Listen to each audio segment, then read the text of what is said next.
मेरे प्यारे दोस्तों, ये दुनिया बड़ी अजीब सी है। यहाँ जो होता है वो दिखता नहीं है, जो दिखता है वो होता नहीं। और विशेष तौर पर हमारे जो नेता जो वो कहते हैं, वो इसलिए नहीं कहते कि वो आपके लिए घटित होने वाला है, बल्कि वो इसलिए कहते हैं ताकि उसके पीछे उनको फायदा होता रहे। आपको एक कहानी सुनाता हूँ। क्या आपको पता है, हमारे देश के एक वित्त मंत्री हुआ करते थे। 10 साल तक मंत्री रहे। और वो जिस घर में रहते थे, वो बंगला उन्होंने अपनी पत्नी के नाम लिया था। रहते तो ऐसे दोनों उसी में ही थे, लेकिन वो भारत सरकार से उस पत्नी के घर में रहने के लिए हर महीने किराया लेते थे। वो भी जबरदस्त किराया लेते थे।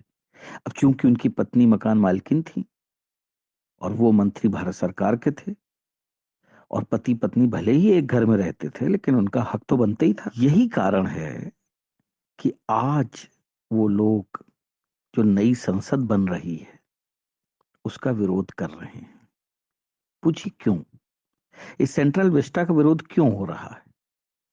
क्योंकि भारत सरकार के 30 से 40 मंत्रालय जो हैं, वो किराए की बिल्डिंग में चलते रहते हैं, चल रहे हैं। और हर एक मंत्रालय का किराया भी बहुत जबरदस्त है। और इन सारे मकानों के जो किराए, जो मकान मालिक हैं, वो सारे या तो कांग्रेसी हैं या वामपंथी हैं। अब क्या है कि जो नया संसद बन जाएगा, जो नया संसद भवन बन जाएगा, तो उससे इनको किराया मिलना बंद हो जाएगा। क्योंकि ये संसद भवन एक बहुत बड़े एरिया में बन रहा है, और इस तरीके से बन रहा है कि इसमें किसी भी मंत्रालय को बाहर चलाने की जरूरत नहीं होगी। यानी किराए के भवन में कोई भी मंत्रालय नहीं चलेगा। तो अब क्या होगा कि इन सारे कांग्रेसियों और वामपंथियों के पेटों पे लात पड़ जाएगी। यही कारण है कि ये सारे के सारे बिलबिलाए हुए। जितना खर्चा नए संसद भवन के निर्माण में आएगा, वो खर्चा लगभग 2 साल का किराया अगर बचाया जाएगा तो उसमें पूरा हो जाएगा। अभी बेचारे क्या करें? तो इसीलिए ये बेचारे सारे के सारे बिलबिलाते हुए लोग पहले तो सेंट्रल विस्टा का निर्माण रुकवाने के लिए सुप्रीम कोर्ट चले गए।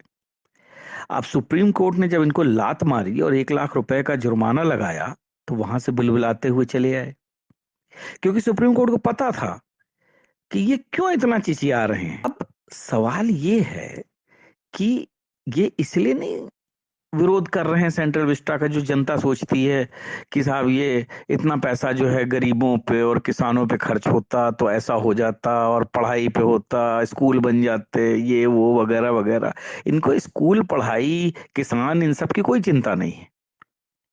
इनको चिंता ये थी कि जो हमें किराया मिल रहा है महीने दर महीने, वो सारा किराया सेंट्रल विस्टा बनने के बाद में बंद हो जाएगा, तो रोजी रोटी के लाले पड़ जाएंगे। अब क्या करें? तो साहब विरोध तो करना ही है ना। और वो विरोध जनता के सामने ये दिखा के करना है कि हम तुम्हारे लिए ये विरोध कर रहे हैं। है ना कितने दयालु लोग। तो मेरे प्यारे दोस्तों, इन भीड़ की खाल में छुपे हुए भेड़ियों को पहचानो। ये जो आपके सामने बड़ी बड़ी बातें करते हैं ना, और आपकी भलाई की बात करते हैं, इसके पीछे क्या सच छुपा हुआ है उसको जानने की कोशिश करिए। है ना? तो अगली बात में कुछ और नया सच बताएंगे आपको। जय हिंद, जय भारत।